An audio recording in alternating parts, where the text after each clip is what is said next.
Now, so today's is introduction about the discrete-time Fourier transform as well as the theoretical analysis. So we will solve one problem based on this and MATLAB programming. Now we have first introduction part. So Dtft is a mathematical tool used to analyze discrete time signals in frequency domain. First of all, transforming Fourier transformation, that is transforming from one domain, time domain, that is the one domain of the signal into another domain. So Fourier transform, transforming signal, time domain signal into frequency domain signal. Now we have in terms of Dtft, the input is infinite duration sequence. When we have applied the Dtft on the infinite duration sequence, then we have input that is in terms of frequency domain, that is also in terms of infinite duration, right? So Dtft can be represented as x of e power j omega is equal to summation of n is equal to minus infinity to plus infinity x of n e power minus j omega n, where x of n is time domain signal and omega is the normalized frequency in terms of radians. Then we have x of e power j omega. So time domain always represented by x of n and frequency domain will be represented by either it is depending upon the which transformation we are using. If it is Dtft, the output will be x of e power j omega.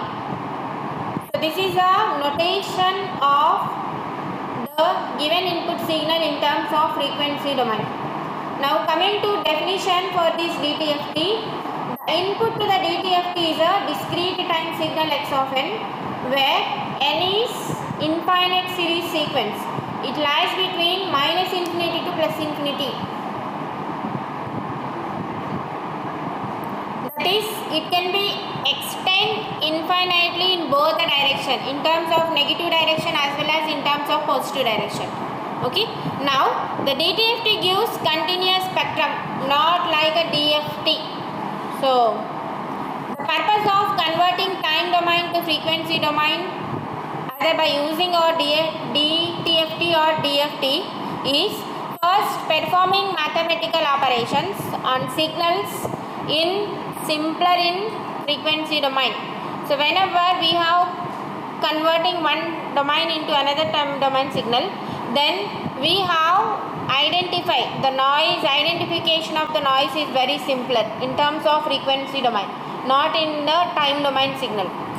So that's why we have to convert one transformation, that is one domain into another domain. So example, time domain, that is in terms of convolution. So we know one property, the convolution property in time domain is equals to multiplication in frequency domain.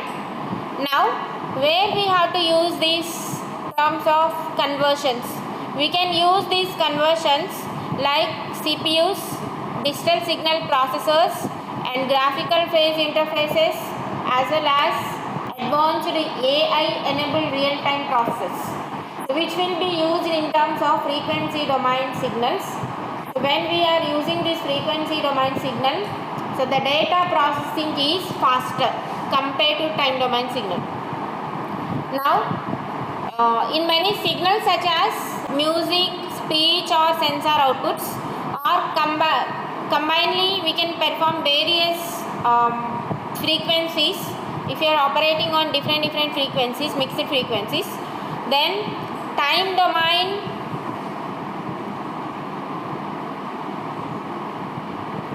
in order to find out their strength as well as the presence, what is the signal present in the combined signal, we have to use a frequency domain, not in the time domain signal.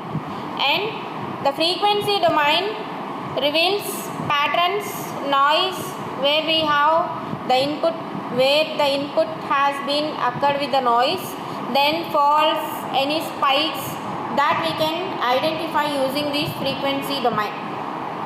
So those are hidden in time domain. In terms of time domain, we cannot use this type of opportunities. Then See, this is the one real-time applications where we can use the noise removal from the signal.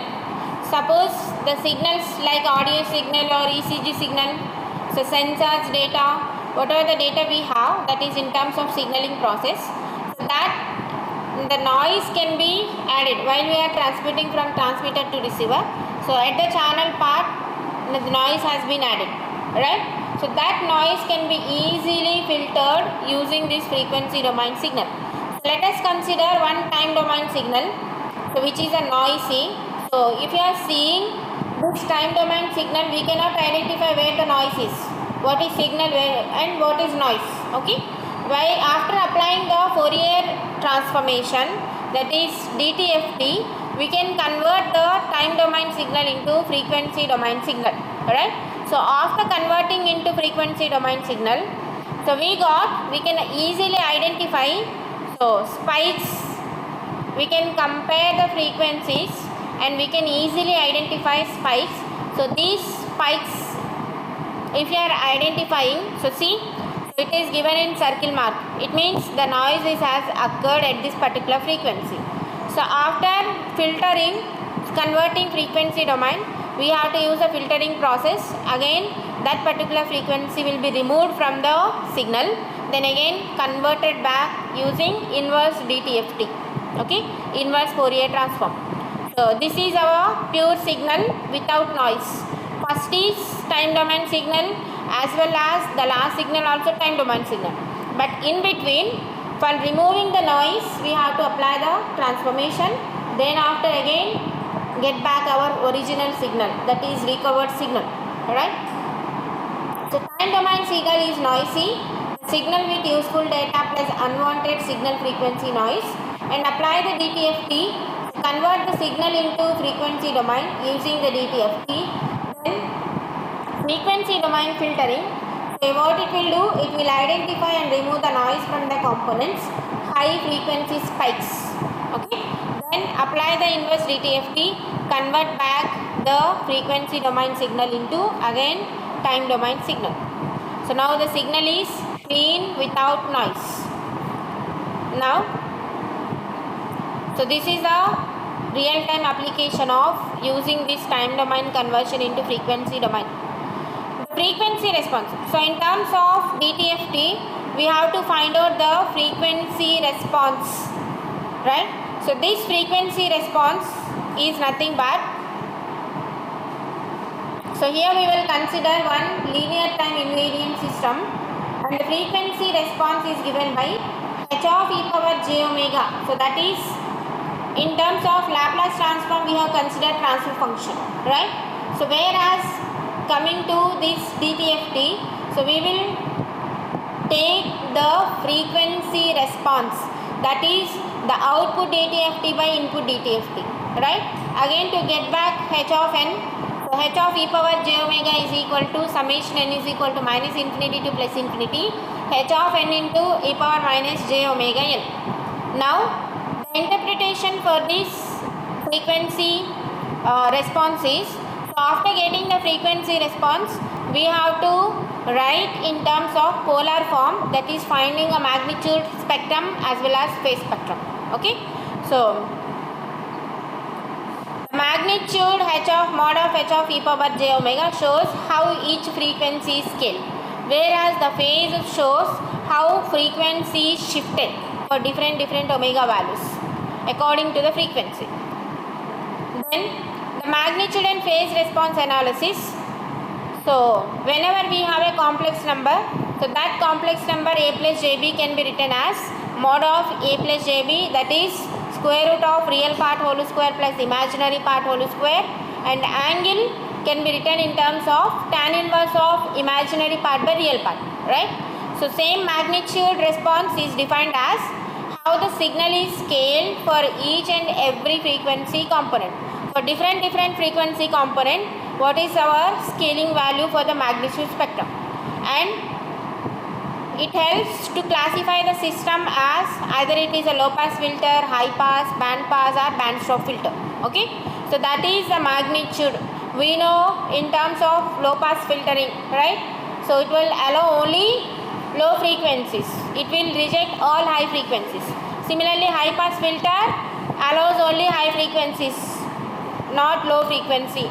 In terms of band pass, it will have a in between low frequency and high frequency. So we have a range.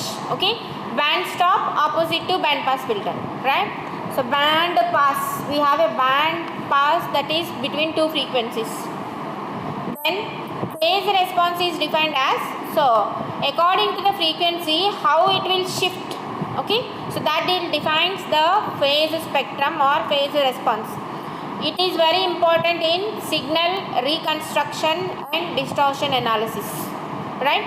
So these are the importance of the magnitude spectrum as well as the phase spectrum.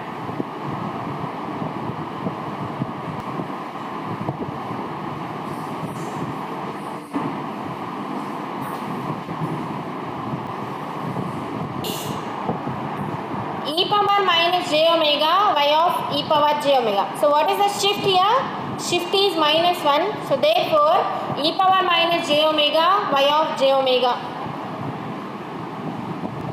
So the shift in output is minus 1. So that's why e power minus j omega into y of e power j omega. Now if I substitute the same in the equation number 1, then apply the Fourier transform on both sides for the first equation, first order system.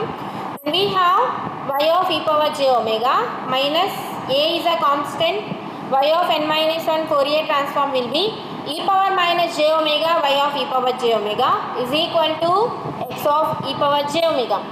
Now in between these two terms we have a common factor, that is y of e power j omega. Take it as a common.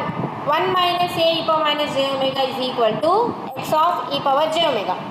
Now we know the frequency response, that is represented by h of e power j omega, right? So h of e power j omega is output Dtft by input Dtft. Now I have taken this x of e power j omega to the LHS side and this factor I am transforming to RHS side.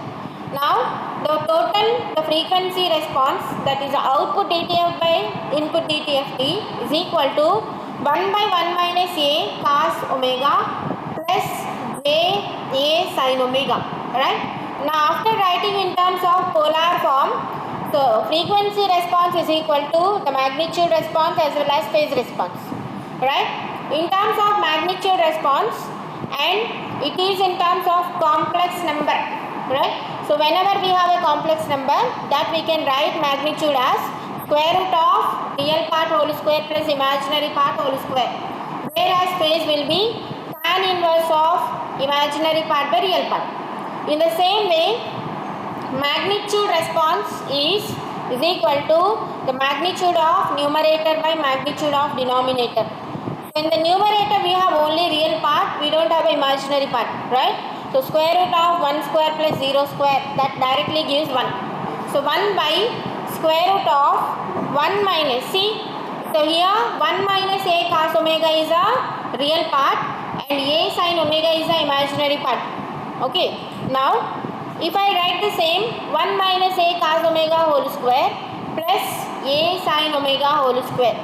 Now elaborate this denominator, so therefore we will get 1 by overall formula is 1 by 1 plus a square cos square of omega, that is 1 minus a cos omega whole square, a minus b whole square, a square plus b square minus 2ab, right? So plus a square sin omega. Now in this two factor, cos square of omega plus sin square of omega, directly write it down as 1. So 1 by square root of 1 plus a square minus 2a cos omega.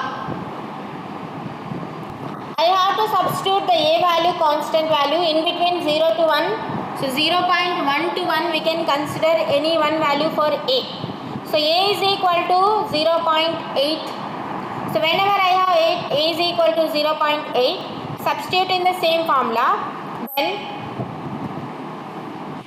so magnitude will be 1 by square root of 1.64 minus 1.6 cos omega. So therefore this is our finalized magnitude. Now if you are seeing this equation number 4, we have only omega is a variable, right? So for different values of omega, as we know, omega ranges between 0 to 2 pi. So 0 to 2 pi we have to substitute different omega values. Then we have to check what is a scaling factor for the magnitude response or magnitude plot, right? Then phase response. So in terms of numerator we have, so whenever we have a by b or some real numerator by denominator, then if you are applying the angle, then the angle between numerator angle minus denominator angle. Suppose if you are having cascaded values, that is two different values in the cascaded form, series form, then if you are finding the angle, then angle will be plus. So remember, numerator by denominator, if you are finding angle, angle will be gets a subtraction. Numerator angle minus denominator. Okay. Then if you are having two cascaded points, complex numbers, then their angle will be summation. So here we have a numerator as well as a denominator. Numerator we have imaginary part is 0. So 0 by real part is 1, that is tan inverse of 0 degrees, that is directly you can write it down as 0, minus denominator angle, tan inverse of the real part is a sin omega and the real imaginary part is a sin omega, real part is 1 minus a cos omega, right? So this is the final angle. Remember, in the MATLAB programming, the magnitude always taken as absolute. ABS is the command, and angle, that is phase, will be find out using angle. Another name for phase is angle determination, right? So this angle is the command in the MATLAB programming to get back our magnitude as well as finding a magnitude and phase.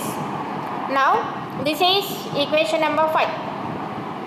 Now for these two, I am substituting omega value between 0 to 2 pi. So first 0, then 45 degrees, 90, 3 pi by 4, pi, 5 pi by 4, 3 pi by 2, 7 pi by 4 and 2 pi. So between 0 to 2 pi I have taken, how much is the increment? 45 degrees is the increment. Okay. So 0, next 45 degrees. 45 plus 45, 90 degrees. 90 plus 45, 135 degrees. Okay.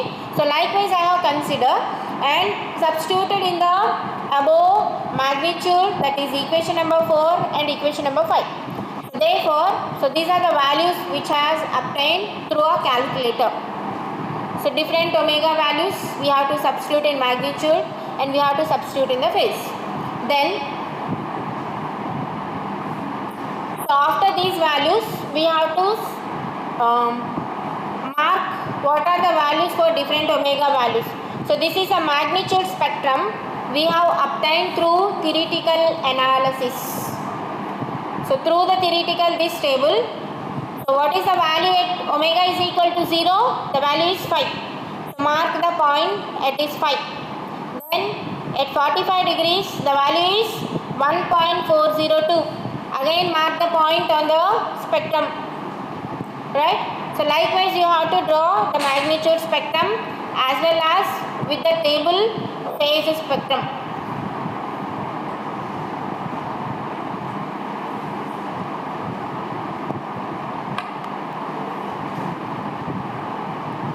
Coming to algorithm point of view, in the algorithm first we have to define a value. So only parameters is a value, omega value. Then we have from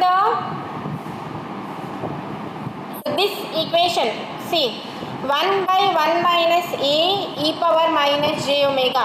So remember this equation, why? Because in the while writing a programming part we will not elaborate e power minus j omega if it is not there. So suppose in the MATLAB programming exponential is there, exp. If it is not there we have to give in terms of cos omega minus j sin omega, like that. Okay. So here we have already exponential is given, exponential is there. So this 1 by 1 minus a e power minus j omega, I will use in the MATLAB programming, right? Now, first algorithmic point of view, first define A value, then define omega, right? So omega in the table we have given 0 to 2 pi. What is the increment? 45 degrees is the increment. So 0 to starting value is 0, ending value is 2 pi with the increment of pi by 4, right? Then define H matrix. So whenever we are defining in terms of a loop format, so we have to indicate that is all previous garbage values as zeros, all default values with the zeros. Okay, when first suppose what is the length of omega? Here how many values we got? 1 2 3 4 5 6 7 8 9. So 9 values we got. Okay, first define H matrix, that is frequency response, with all zeros, right? So how to define with all zeros? H is equal to, we know the command, that is zeros of 1 comma length of omega, right? So how many values we have omega? 9 values. So this H matrix will be 0 0, 9 zeros will be indicated for the H matrix.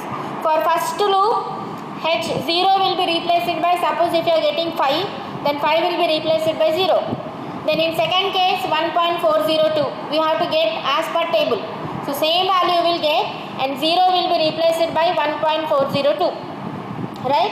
And next case this 0 will be replaced by obtained value through the loop, right? Now we have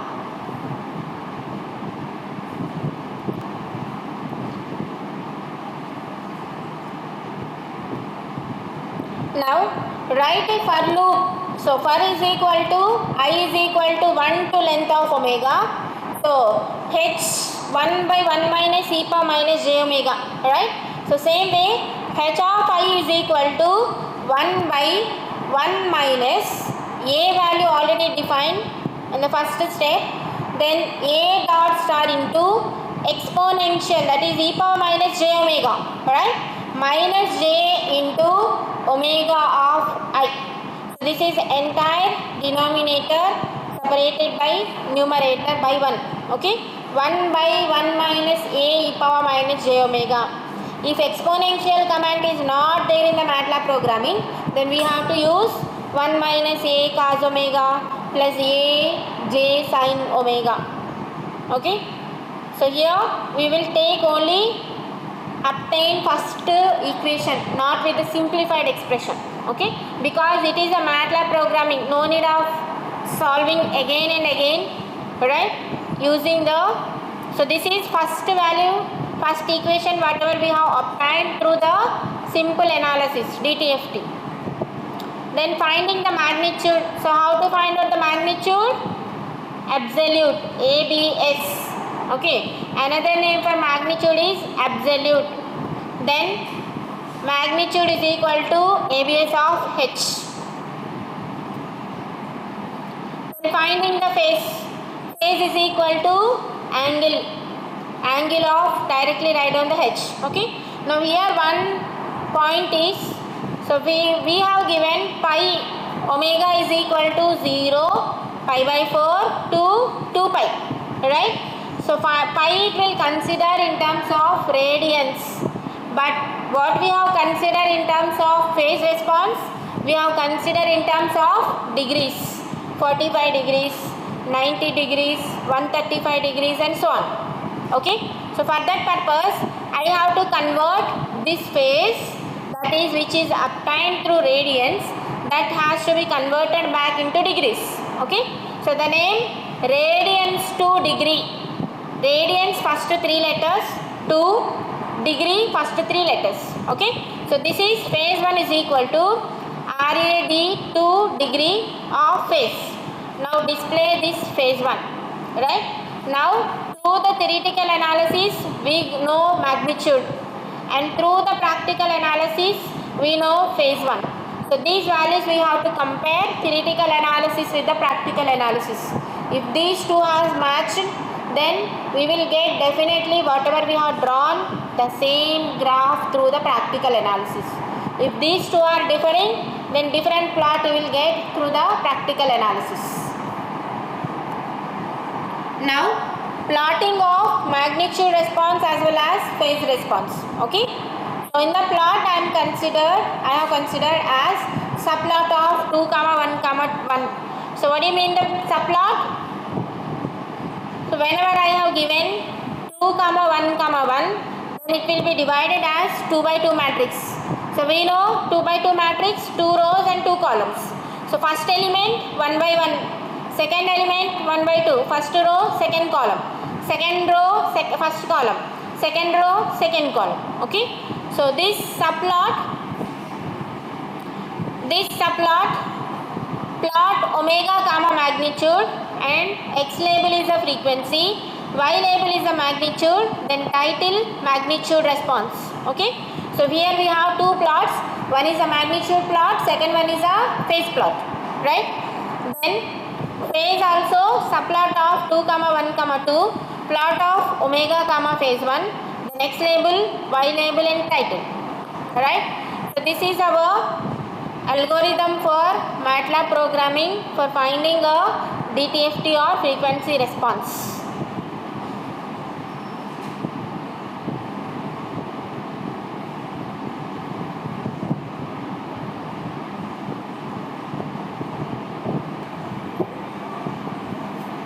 So before writing the MATLAB program, clearing all the values, right? All by default values, variables, clearing workspace and all, CLC, clear all, close all. Then A value, that is 0.8. So if you want, you can consider 0.6 also.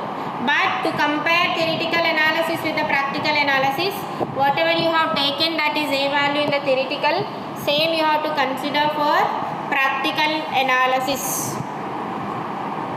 Now omega has to be given, omega is equal to 0, pi by 4 to 2 pi, right? So omega is between 0 to 2 pi. Then we have to give H matrix with all zeros. So H is equal to zeros of 1 comma length of omega. Next, for loop, for I is equal to 1 to length of omega. So remember, all loops starts with index 1, not with a 0 in MATLAB programming. Then h of I is equal to numerator divided by denominator, 1 minus a e power minus j omega. Then end display h. The magnitude, phase finding, magnitude is equal to absolute of, that is ABS of h, display magnitude. Then phase 1, angle of h and display phase 1. So now compare the radians value with the degrees value. So phase 1, then again phase radians to degree conversion.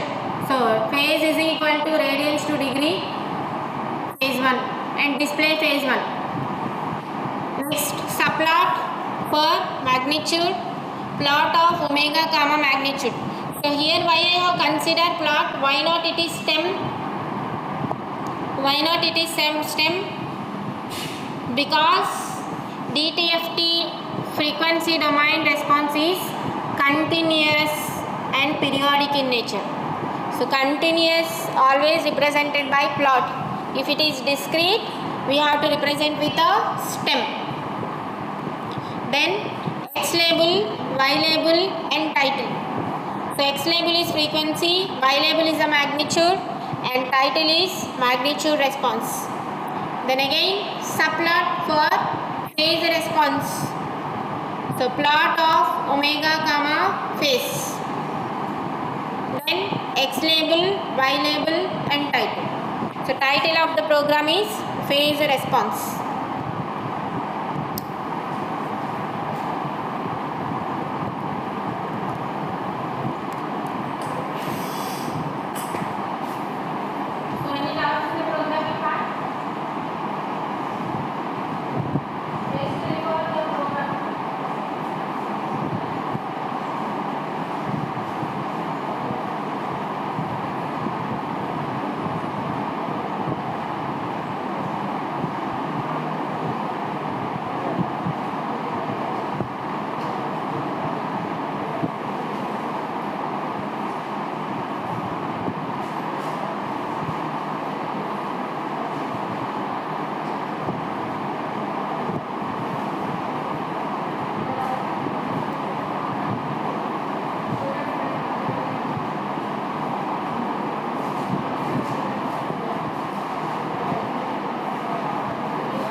linearity.